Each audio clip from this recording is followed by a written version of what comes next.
This statement is not a bill. Understanding the commercial nature of bills. This explanation proposes a paradigm shift in how we perceive the bills we receive from corporations, including the United States Corporation. Since 1933, all commercial transactions have been based on trust law due to the removal of lawful money from circulation. Consequently, a bill cannot truly be a bill in the traditional sense because no one can be charged for anything when there is no money to pay with.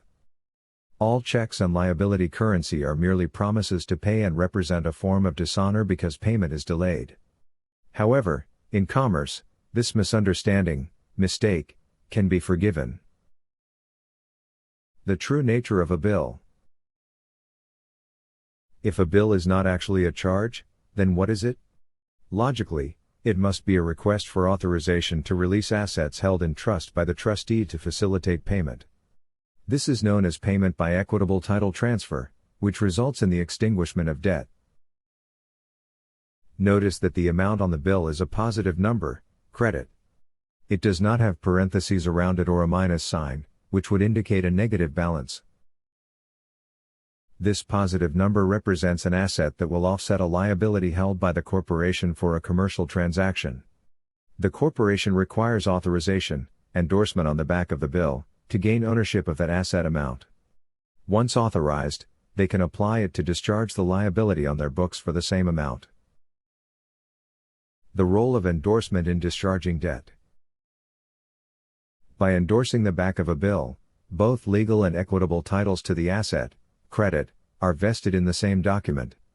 When this endorsed instrument is returned to the issuing entity, that entity becomes the holder in due course of the legal and equitable titles to both the asset and liability amounts.